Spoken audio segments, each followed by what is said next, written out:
Bienvenue sur Podcast en français. Apprends à répondre poliment sans hésiter. Abonne-toi et active la cloche pour ne rien manquer.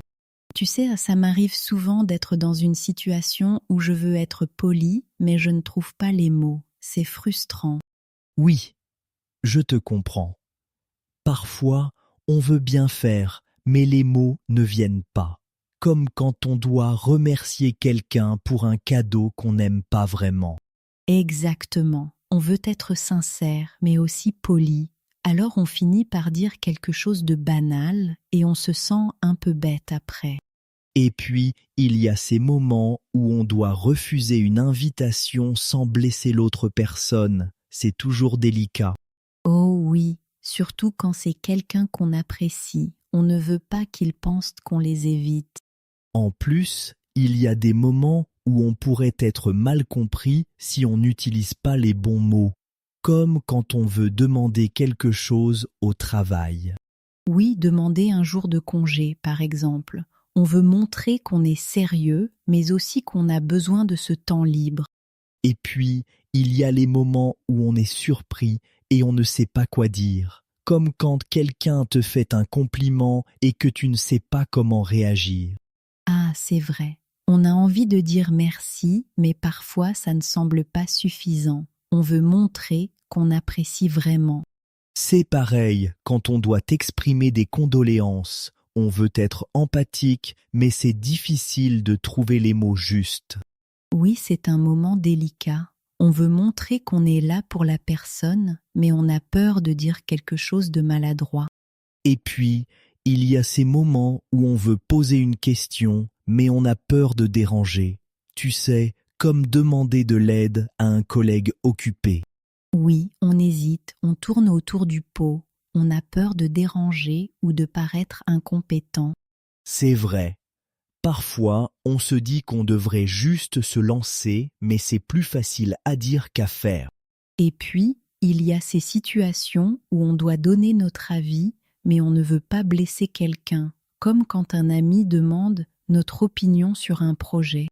Oui, on veut être honnête, mais aussi encouragé. On cherche le bon équilibre entre la franchise et la gentillesse.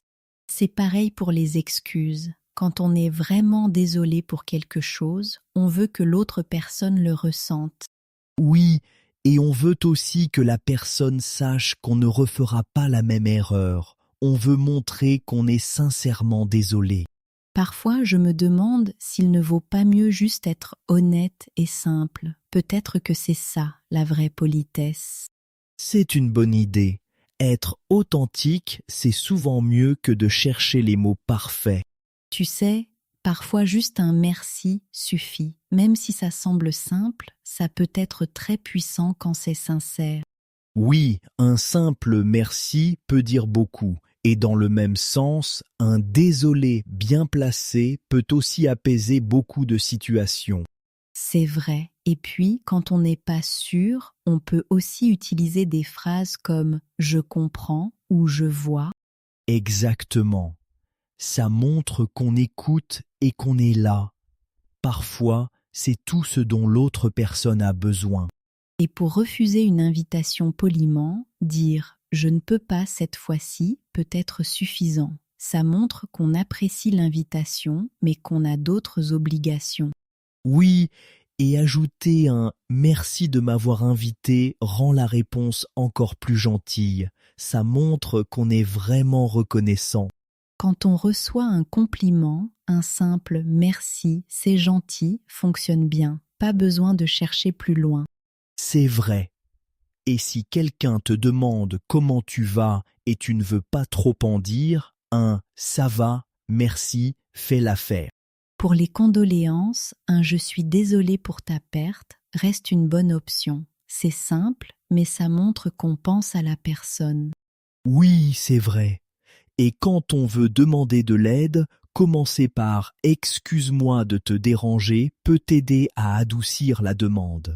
Et pour donner son avis sans blesser, commencer par dire ce qu'on aime dans le projet avant d'ajouter une suggestion peut être utile.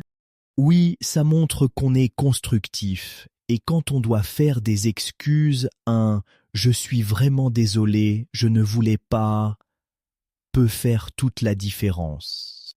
Et parfois, on peut juste dire « je ne sais pas » quand on ne sait pas. Ça évite de tourner autour du pot. Exactement. C'est souvent plus honnête que d'inventer une réponse. Parfois, la simplicité est la meilleure solution. Et puis, quand on veut encourager quelqu'un, un « tu fais du bon travail » peut vraiment booster le moral. Oui, des petits mots peuvent avoir un grand impact et pour finir une conversation gentiment, un « à bientôt » fonctionne bien. C'est vrai, ça laisse la porte ouverte pour une prochaine discussion sans être trop formel. Finalement, être sincère et simple, c'est souvent le plus efficace. On se prend moins la tête et ça fait du bien. Oui, et ça rend les échanges plus naturels et agréables. On se sent plus à l'aise et ça se voit. Oui, et ça montre qu'on est vraiment présent dans la conversation. C'est ça qui compte finalement. C'est vrai, être présent et sincère, c'est la clé pour bien communiquer.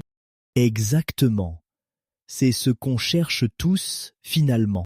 Tu sais, pour paraître plus naturel et chaleureux, je pense que le ton joue un rôle important. Parfois, juste un petit changement dans la voix peut faire toute la différence. Oui, par exemple, quand je parle à mes amis, j'essaie de garder un ton léger. Ça rend la conversation plus agréable et moins formelle. C'est vrai, et même quand je suis au téléphone, j'essaie de sourire. On dit que ça s'entend et ça rend le ton plus amical. Absolument. Ça me fait penser à quand je parle à mes parents. Ils aiment quand je prends le temps de bien écouter et d'ajouter des petits mots comme « oh » ou « ah oui » pour montrer que je suis attentif. Oui, ces petits sons montrent qu'on est vraiment engagé. Et puis, varier son ton, par exemple, en parlant un peu plus doucement quand c'est un sujet sérieux, ça aide aussi. Exactement. Ça crée une atmosphère plus intime et ça montre qu'on prend le sujet à cœur. Parfois, un simple « je comprends » dit avec douceur peut vraiment apaiser quelqu'un. Et tu sais, quand je veux exprimer mon enthousiasme, je n'hésite pas à monter un peu le volume ou à accélérer le rythme. Ça montre qu'on est vraiment intéressé. Oui, c'est comme quand on raconte une histoire drôle. On joue avec notre voix pour captiver l'attention et pour que ce soit plus vivant. Et pour être chaleureux, j'aime utiliser des mots gentils comme super ou génial. Ça rend tout plus positif. Oui, et même quand je suis fatigué, je fais l'effort de garder un ton sympathique. Ça aide à maintenir une bonne ambiance, surtout au travail.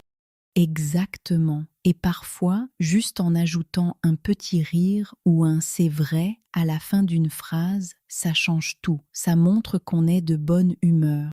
Oui, et adapter son ton selon la personne à qui on parle, c'est important aussi. Avec un collègue, je suis plus neutre, mais avec mes amis, je suis plus détendu. C'est vrai. Et quand je suis avec ma famille, j'essaie d'avoir un ton rassurant. Ça renforce les liens et montre qu'on est là pour eux. Oui, c'est ça. Et même en écrivant des messages, je fais attention aux mots que j'utilise pour garder ce ton chaleureux. Les emojis aident aussi. Oui, c'est un bon moyen de montrer nos émotions, même par écrit. Et puis, ça évite les malentendus. Tu vois, tout ça, c'est des petits détails, mais ça change vraiment tout dans une conversation.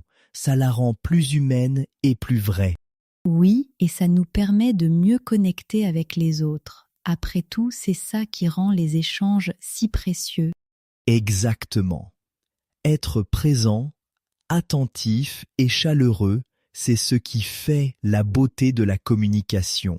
Tu sais, parfois je trouve que c'est difficile de se sentir à l'aise dans les conversations du quotidien, surtout quand on ne sait pas trop quoi dire. Oui, je comprends.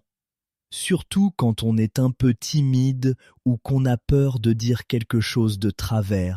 Exactement. Parfois, je me demande si je ne devrais pas préparer quelques phrases à l'avance pour me sentir plus confiante. C'est une bonne idée. Mais tu sais, souvent, c'est en étant spontané qu'on montre notre vrai moi et ça rend la conversation plus naturelle.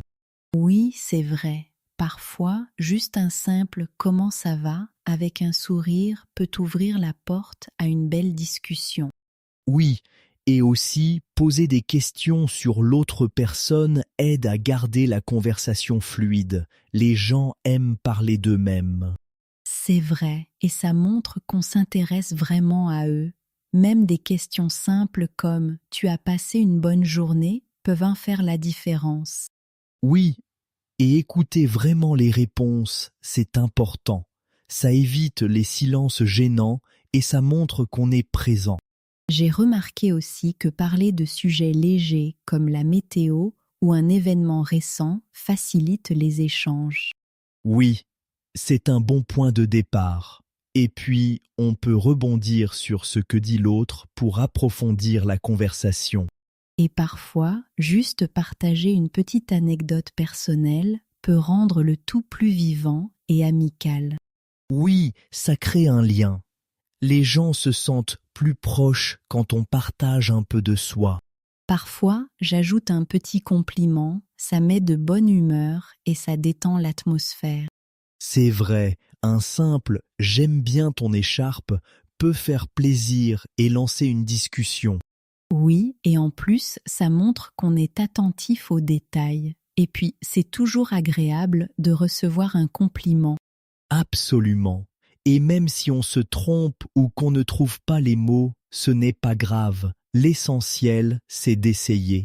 Oui, et puis les gens sont souvent compréhensifs. On est tous passés par là après tout. Et tu sais, avec le temps, on gagne en confiance. Plus on parle, plus on se sent à l'aise. Oui, c'est comme un muscle qu'on développe, et ça rend chaque échange plus facile et plus agréable. Exactement. Et puis, chaque conversation est une chance de découvrir quelque chose de nouveau. Oui, c'est ce qui est beau. Chaque échange a son propre rythme et son propre charme. Et ça nous rappelle que la communication, c'est avant tout un moment de partage et d'écoute. Merci à tous de nous avoir écoutés aujourd'hui. On espère que ça vous a plu. N'hésitez pas à commenter avec vos mots préférés de cet épisode. Oui, ça nous ferait plaisir de lire vos avis.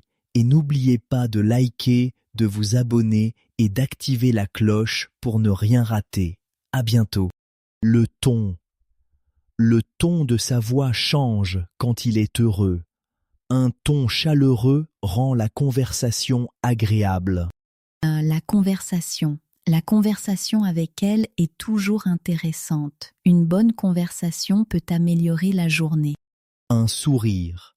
Un sourire peut vraiment améliorer l'humeur de quelqu'un. Elle a un sourire qui illumine la pièce. Oh, l'ambiance. L'ambiance était détendue lors de notre réunion. Une bonne ambiance rend le travail plus agréable. Les émotions. Les émotions se lisent souvent sur le visage. Il a du mal à cacher ses émotions quand il parle.